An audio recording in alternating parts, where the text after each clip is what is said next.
আমরা অনেক সময় নিজের মতো করে ঈশ্বরের কাজ করতে চাই এবং সেটা করতে গিয়ে আমরা ঈশ্বর ঠিক কীভাবে চাইছেন সেটা অতটা গুরুত্ব দিই না, আর সেই কারণে বেশিরভাগ ক্ষেত্রেই আমরা, প্রায় সব ক্ষেত্রেই আমরা ব্যর্থ হই। আপনি কি কখনো এই বিষয়ে ভেবে দেখেছেন?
নমস্কার, প্রভু যীশু খ্রিস্টের মধুর নামে জীবনবাণী অনুষ্ঠানে আপনাকে স্বাগত জানাই। ঈশ্বরের দয়ায় আরেকটি বার আপনার সঙ্গে এই অনুষ্ঠানে দেখা হয়েছে, এই জন্য ঈশ্বরের বিশেষ করে ধন্যবাদ দিই। আমরা এই অনুষ্ঠানে দেখছি ঈশ্বরের নিয়ম সিন্ধুক কিরিয়ত জিয়ারিম থেকে জেরুসালেমে নিয়ে আসার প্রচেষ্টায় দাউদ ব্যর্থ হয়েছিলেন। এখন সিন্ধুকের অবস্থান হলো ওবেদ ইদোমের বাটিতে, সেখানে সেটা 3 মাস থাকলো। দাউদ সিন্ধুকটি দ্বিতীয়বার আনার জন্য প্রস্তুতি নিলেন। সবার আগে দাউদ জেরুসালেমে সেটা রাখার জন্য একটা তাম্বু স্থাপন করলেন। প্রথমবার যখন দাউদ সিন্ধুক নিয়ে আসার চেষ্টা করেছিলেন, তখন যে তিনি এই কাজ করেছিলেন এমন কথা কিন্তু লেখা নেই। আমরা লক্ষ্য করি যে তার প্রস্তুতি এবার অনেক বিস্তারিতভাবে হয়েছিল। তিনি উপলব্ধি করেছিলেন যে লেবীয়দের ছাড়া সিন্ধুক বহন করা কারোর কর্তব্য নয়। যে ভুলটা তিনি প্রথমবার করেছিলেন, এবার সেটা আর করলেন না। তিনি লেবীয়দের উপরে এই কাজের ভার অর্পণ করলেন এবং বিশেষ করে হারনের সন্তানদের এবং কাহাতের সন্তানদের উপরে দায়িত্ব নির্দিষ্ট করে দিলেন। যে সমস্ত ব্যক্তিদের উপর সিন্ধুক আনার দায়িত্ব দেওয়া হয়েছিল, তারা নিজেদেরকে পবিত্র করলেন। এবার সিন্ধুক কোনো প্রকার শকটে নয়, কিন্তু বহন করে আনার ব্যবস্থা করা হলো। মোশির আজ্ঞা অনুসারে লেবীয় সন্তানেরা বহনযোগ্য দণ্ডের সাহায্যে কাঁধে করে সিন্ধুক বহন করে নিয়ে এলো। জেরুসালেমে ঈশ্বরের সিন্ধুক নিয়ে আসার এই যে বিশাল সমারোহ, এর মধ্যে অংশ নিয়েছিলেন গায়ক ও বাদ্যকরেরা। তারা উচ্চৈস্বরে সঙ্গীত ও নানা প্রকার বাদ্যযন্ত্র সহকারে এই শুভ কাজে অংশ নিয়েছিলেন। রাজা স্বয়ং তাদের সঙ্গে অংশ নিয়েছিলেন। এই বিশাল সমাবেশের প্রতিটি অংশগ্রহণকারী জেরুসালেমে সমবেত হলেন এবং একসঙ্গে ওবেদ ইদোমের বাটিতে গেলেন এবং সেখান থেকে ঈশ্বরের সিন্ধুক জেরুসালেমে নিয়ে আসলেন।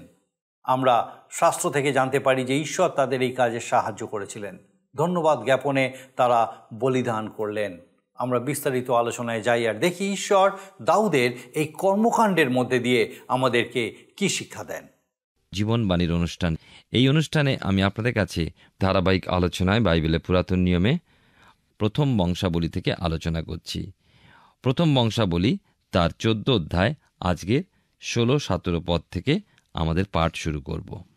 লেখা আছে এখানে, দাউদ ঈশ্বরের আজ্ঞানুসারে কার্য করিলেন। তখন তাহার লোকেরা গিবিয়ন অবধি গেশর পর্যন্ত পলিষ্ঠদের সৈন্যদলকে আঘাত করিল। আর দাউদের কীর্তি সমস্ত দেশে ব্যাপিল, এবং সদাপ্রভু সর্বজাতির মধ্যে তা হইতে ভয় উপস্থিত করিলেন। আমরা দেখতে পাই যে তৎকালে দাউদ ছিলেন জগৎ বিখ্যাত রাজা। বিশ্ববিখ্যাত একজন নেতা হিসাবে দাউদ সুপরিচিত ছিলেন। তাঁর রাজ্য ছিল পৃথিবীর তৎকালীন মহান সাম্রাজ্যগুলোর অন্যতম।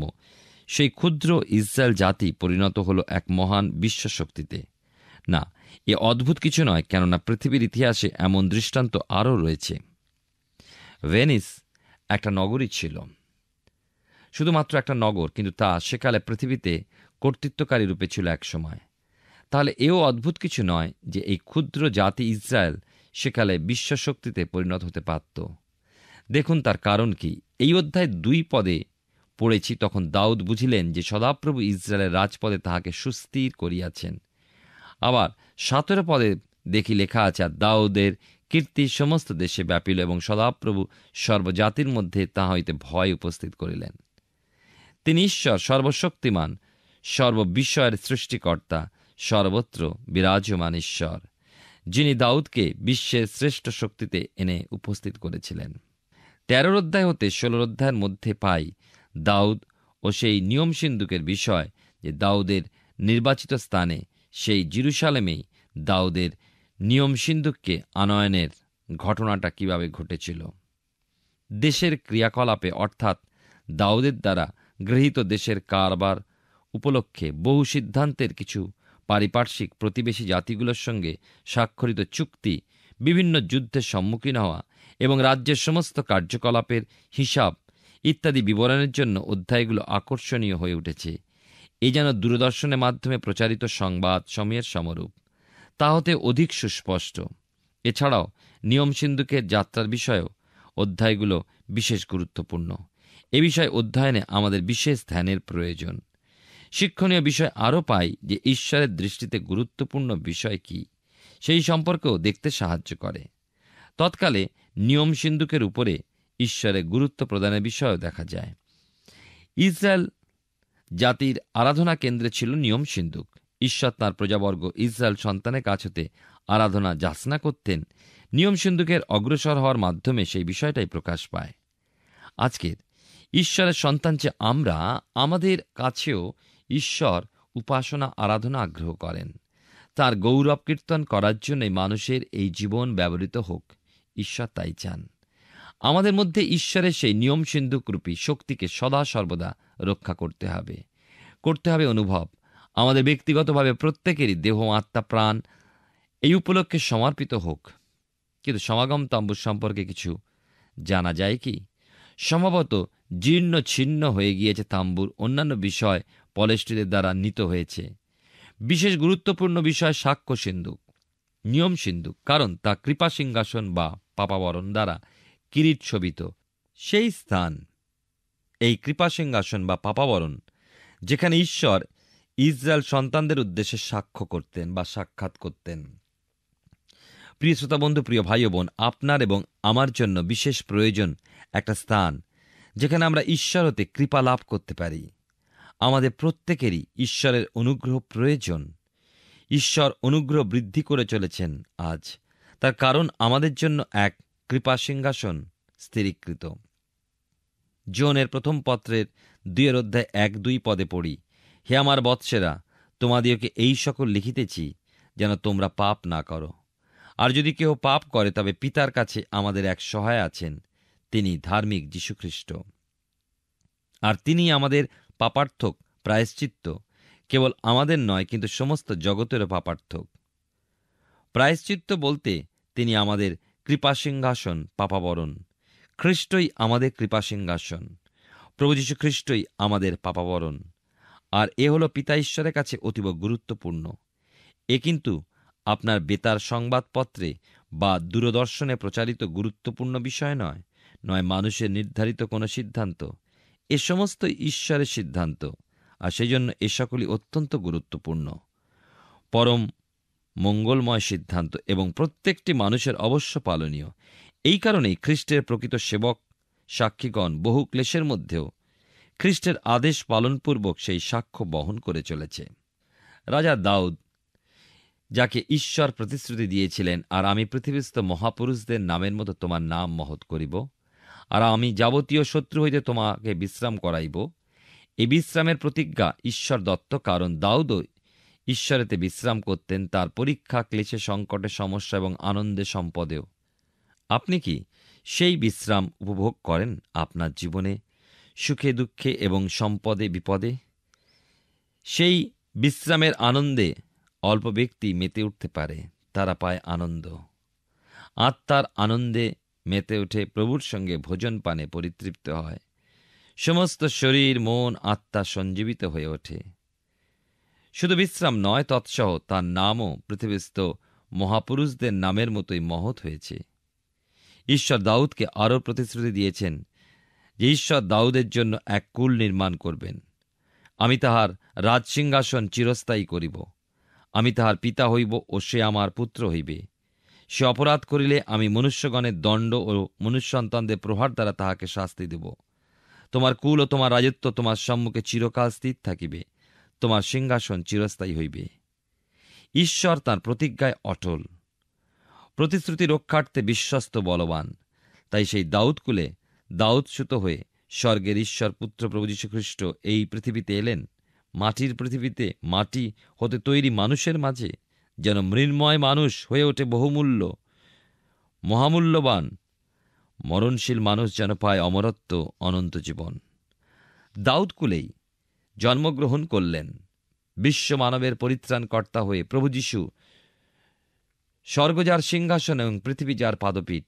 সেদিনও যেমন দাউদ হয়ে উঠেছিলেন জগৎ বিখ্যাত, তেমনি আজও দাউদ ও তাঁর কুল বিশ্ববিখ্যাত এবং বন্দিত। দাউদ সুত প্রভু যীশু পরম আরাধ্য, একমাত্র পূজ্য। খ্রিস্ট যীশুই দাউদের মূল ও বংশ, উজ্জ্বল প্রভাতীয় নক্ষত্র। পুরাতন নিয়মে তাই তিনি সাক্ষ্য সিন্ধুকে উপরিস্থ পাপাবরণ রূপে উপস্থিত ছিলেন। নতুন নিয়মে খ্রিস্টই সেই পাপাবরণ, কৃপা সিংহাসনের বাস্তব রূপ। তাঁর পাতিত বহুমূল্য রক্তে আমাদের পরিত্রাণ। এই জন্য পুরাতন নিয়মে নিয়ম সিন্ধুক ছিল ইসরায়েল সন্তানদের আরাধ্য কেন্দ্রবিন্দু। দাউদ উদ্যম নিয়েছিলেন তাকে জেরুজালেমে প্রতিষ্ঠা করতে। আমাদের অধ্যয়নের অংশে আমরা দেখি যে 14 অধ্যায় 17 পদে পাই ঈশ্বর দত্ত প্রতিশ্রুতির পূর্ণতা, কারণ দাউদ নিয়ম সিন্ধুকের প্রথম স্থান দিয়েছেন, নিজের রাজকীয় সুখ ভোগের নয়। কিন্তু যথোপযুক্ত সিদ্ধান্ত নিয়েও দাউদ এক ভুল পদ্ধতি অনুসরণ করেছিলেন, তাই প্রথমে ব্যর্থ হলেন। শুধু দাউদই যে জেরুজালেমকে সিন্ধুক স্থাপনার্থে মনোনীত করেছিলেন তাই নয়, মনোনয়ন ঈশ্বরেরই ছিল। অতএব জেরুজালেমে ওই নিয়ম সিন্ধুক নিয়ে আসা খুবই প্রয়োজন ছিল। সমস্যা এখানে যে দাউদ ভুল পদ্ধতি অনুসরণ করলেন।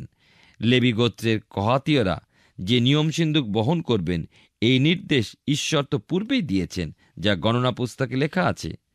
যত সহজই হোক আর যত সংক্ষিপ্ত পথেই হোক না কেন, ঈশ্বর নির্দেশিত পথ ব্যতি রেখে আর কোনো পথেই অবলম্বন করা সঙ্গত নয়। প্রিয় শ্রোতা বন্ধু, প্রিয় ভাই ও বোন, ঈশ্বরের বাক্য বা নির্দেশ হতে সরে যাওয়া মঙ্গলকর নয়। আমি স্বীকার করি, রয়েছে এক রোমাঞ্চকর অনুভূতি প্রভুর কাজের মধ্যে, কিন্তু তা সহজ ও আরামদায়ক পদ্ধতিতে নয়। জগতের দিক হতে প্রকৃত ঐশ্বরিক সেবাকার্য ক্লেশদায়কই বিবেচিত হবে, তা ঠিক স্ফূর্তিজনক নয়। কিন্তু খ্রিস্টকে সঙ্গে নিয়ে ঈশ্বরের শ্রীমুখ অগ্রে রেখে তার অনুসরণ করলে ঈশ্বরের সেবাকার্য সত্যি আনন্দজনক ও রোমাঞ্চকর বলে গণ্য হয়। ঈশ্বরের কার্য ঈশ্বরের লোকেরাই করুক। রোমীদের প্রতি পত্রে 10 অধ্যায় 17 পদে পড়ি, অতএব বিশ্বাস শ্রবণ হইতে এবং শ্রবণ খ্রিস্টের বাক্য দ্বারা হয়। ঈশ্বর তাঁর বাক্য ঘোষণাকারী সুসমাচার প্রচারকদেরকে আশীর্বাদ করেন।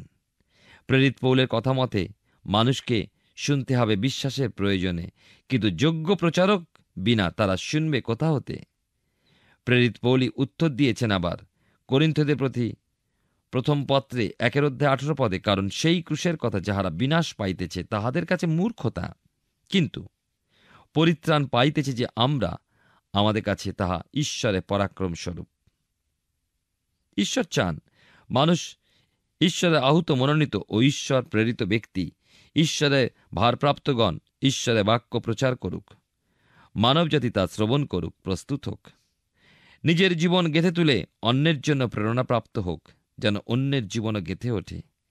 এইভাবে সে তার জীবনের সাক্ষ্য অন্যের কাছে বহন করুক, পৌঁছে দিক অন্যের হৃদয় ঈশ্বরের বহুমূল্য সুসমাচার।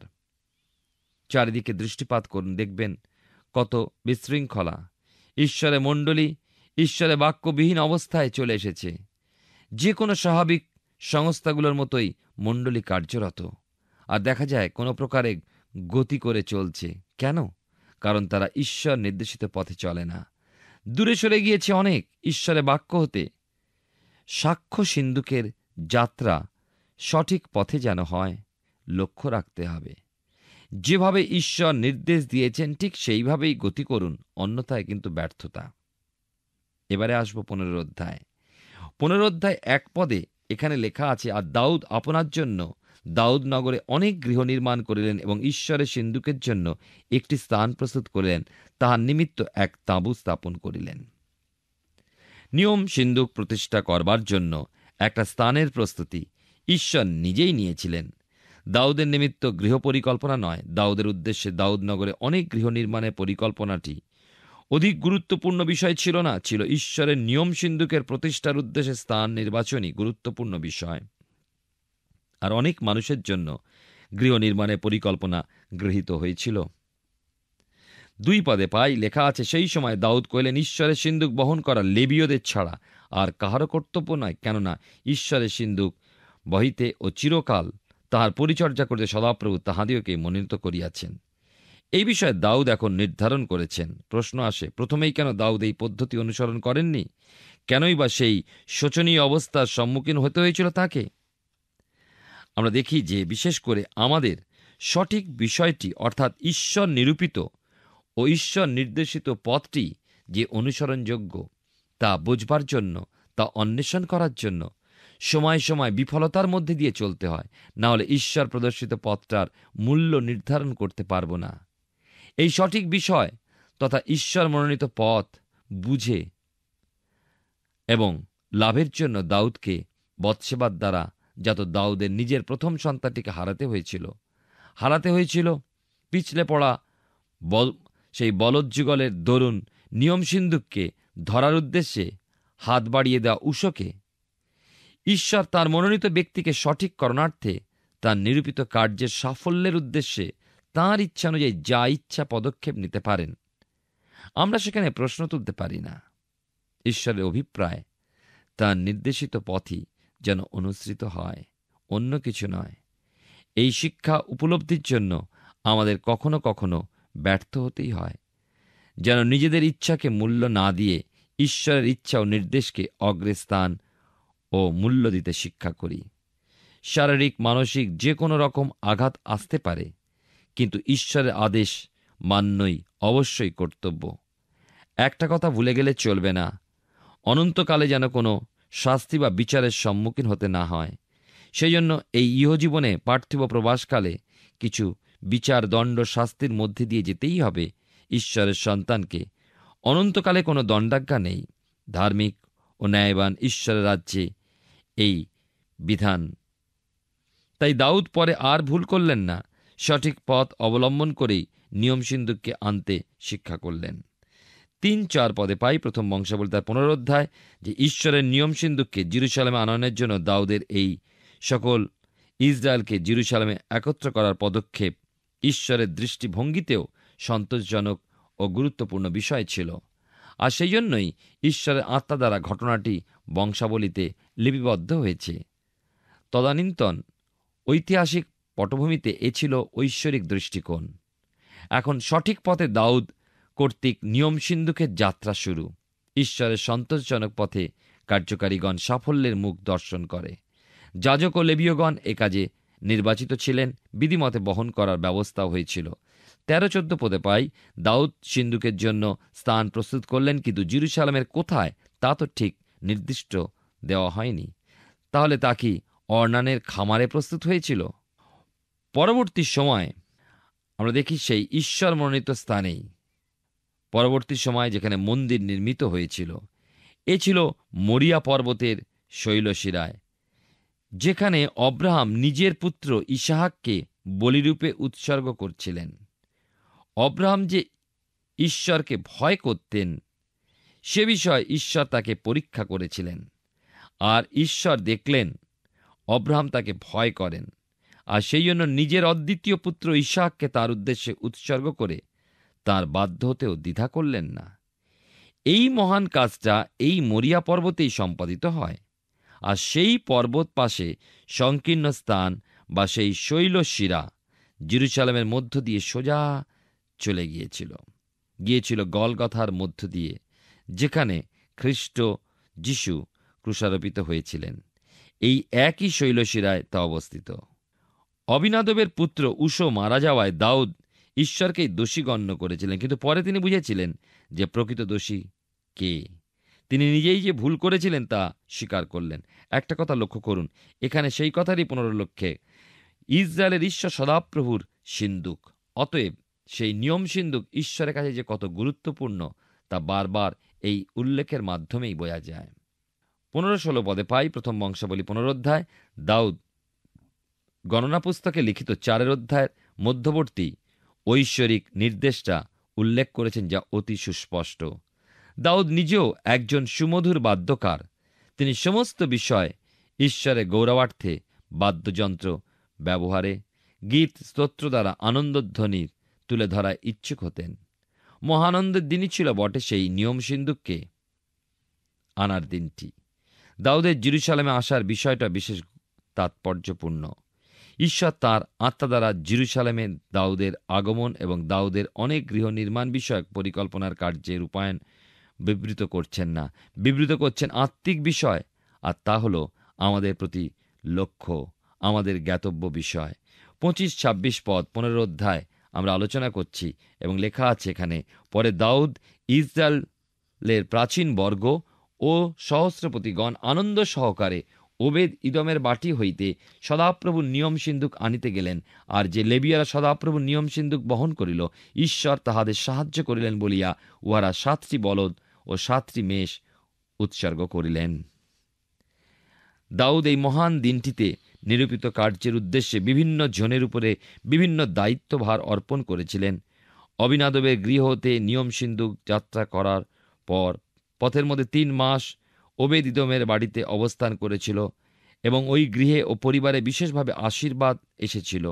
এখন ওবেদ ইদমের গৃহ হতে দাউদ স্বদেশে নিয়ে আসছেন সদাপ্রভুর নিয়ম সিন্দুক। আমরা দেখে থাকি ঈশ্বরের প্রকৃত সেবাকার্য জাগতিক মানুষের দৃষ্টিতে আদৌ আরামদায়ক নয়, বরং ক্লেশদায়ক। অথচ ঈশ্বরের প্রকৃত সেবকগণ আনন্দের সঙ্গে সেই কার্যভার বহন করেন, আর ঈশ্বর তা করবার জন্য তাঁর পরিচারকদের বিশেষভাবে সহায়তা করেন, সাফল্য প্রদান করেন। সেদিন সেই মহোৎসবে নিয়ম সিন্দুক বহনে ঈশ্বর নিজে তাদের সাহায্য করেছিলেন। আনন্দ সহ এই মহান কার্য সেদিন সাধিত হল। ঈশ্বরের নিয়ম সিন্দুক, ঈশ্বরের শক্তি জেরুজালেমে আপন আবাসে এলেন। প্রিয় শ্রোতা বন্ধু, প্রিয় ভাই ও বোন, সেই জেরুজালেম হয়ে ওঠাই হল আমাদের খ্রিস্ট বিশ্বাসীদের প্রত্যাশা। দেখুন, তাকে সেই নিয়ম সিন্দুকরূপী খ্রিস্টকে আপনি কি বাইরে রেখে দিয়েছেন, নাকি মহাবিজয়োৎসবে তাকে অন্তর্গৃহের অভ্যন্তরে স্থান দিয়েছেন, পেতে দিয়েছেন সিংহাসন? যদি ভুল পথে তাকে পাওয়ার আশা রাখেন, তবে অর্ধেক পথেই তিনি আপনার কাছে হতে পরিত্যক্ত হবেন। সাবধান, দাউদের মতোই পাপ স্বীকার করে তাকে সঠিকভাবে গ্রহণ করুন। আপনি নিজেকে জেরুজালেমে পরিণত হতে ও সেখানে পূর্ণরূপে খ্রিস্টকে অধিষ্ঠান করাবার জন্য নিজেকে তাঁর চরণে সমর্পণ করে দিন। লেবীয়গণ ঈশ্বরের সহায়তা প্রাপ্তির জন্য তাকে কৃতজ্ঞতার দান দিয়েছিল। আসুন আমরা আমাদের স্বেচ্ছাকৃত উৎসর্গীকরণ, স্তুতি, ধন্যবাদ, প্রশংসা ও সমাদর মুকুটে তাকে বিভূষিত করি। সমস্ত উৎসর্গীকরণ দেখায় প্রভু যীশু খ্রিস্টকে। পুনরুদ্ধার 27-28 পদে পাই, মনে হয় সমগ্র পৃথিবী সেই মহোৎসবের ঘটনা শুনেছিল, জেনেছিল দিগ্বিজয়ী বীর রাজর্ষি দাউদের জেরুজালেমে সদাপ্রভুর সিন্দুক আনয়নের কথা। এই মহান দিনের অনুভব ব্যক্তিগতভাবে প্রত্যেক মানুষের পাওয়া প্রয়োজন। সেই জয়ধ্বনি আমাদের অন্তরে অন্তঃস্থল হতে আমাদের ত্রাণকর্তা প্রভু যীশু খ্রিস্টের চরণে উৎসারিত হোক, এই প্রার্থনা রাখি।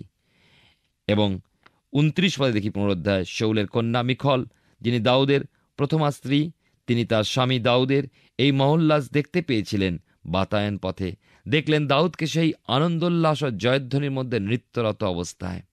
মিখল লজ্জাবোধ করলেন, দাউদকে তুচ্ছ জ্ঞান করলেন। দাউদকে ধর্মোন্মত্ত জ্ঞানে এ ছিল মিখলের উপহাস। আজ দাউদের মতোই আমাদের ঈশ্বরেতে আনন্দিত হওয়া উচিত, আনন্দে মেতে ওঠা, মগ্ন হওয়া। তাই তো ঈশ্বরেতে বিশ্রাম, আনন্দ নদীতে স্নানের অনুভব প্রত্যেক খ্রিস্ট বিশ্বাসীর মধ্যে প্রয়োজন। ঈশ্বর আপনার জীবনে মঙ্গল করুন। আমরা প্রথম বংশাবলী পুস্তক থেকে ধারাবাহিকভাবে অধ্যয়ন করছি। আমার বিশ্বাস মহান ঈশ্বর তার জীবন্ত বাক্য দ্বারা বিশেষভাবে আপনার সঙ্গে কথা বলছেন। ঈশ্বরের সেবা করার জন্য আমাদের অনেক পরিকল্পনা থাকে।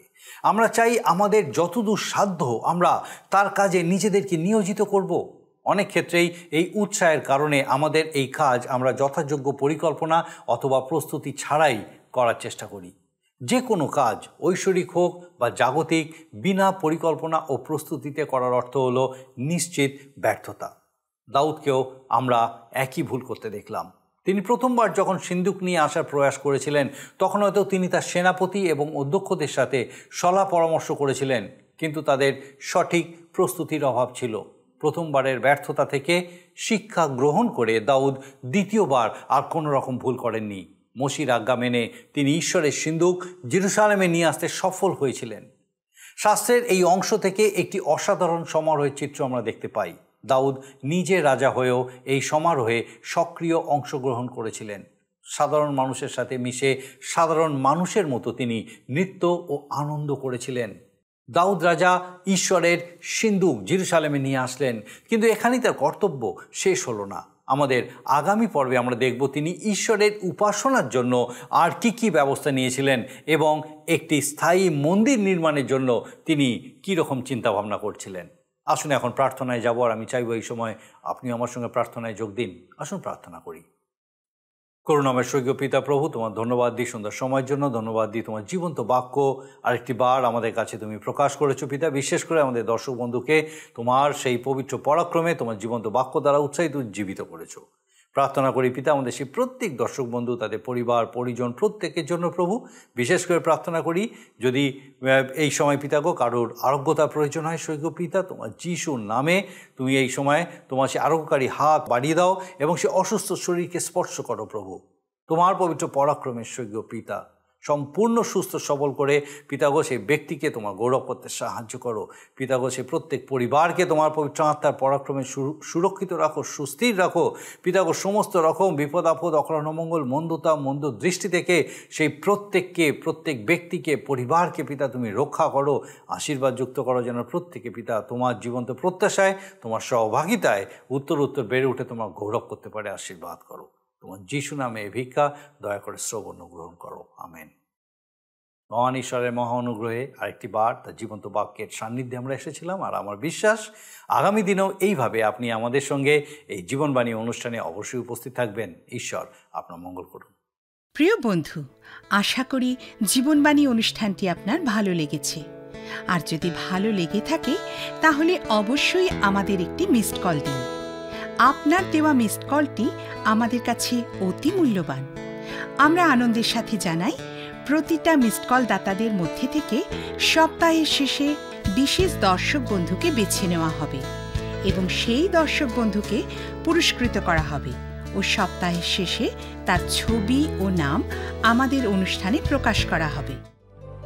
গত সপ্তাহের বিজয়ী দর্শক বন্ধুরা হলেন কলকাতা থেকে ইন্দ্রজিৎ বিশ্বাস, কল্পনা বিশ্বাস ও দক্ষিণ ২৪ পরগনা থেকে চন্দিকা মণ্ডল। আমাদের মিসড কল দেবার নম্বরটি হল 04449081 আপনি প্রার্থনা ও আরও অধিক জানতে আগ্রহী হলে আমাদের সঙ্গে অবশ্যই ফোনের মাধ্যমে যোগাযোগ করতে পারেন। আমাদের মোবাইল নাম্বার 9433497235 এবং আরেকটি হল 9433803755। আর আমাদের ঠিকানা টিভি স্ক্রিনে আপনারা দেখে নিন। ধন্যবাদ। ভালো থাকুন, সুস্থ থাকুন।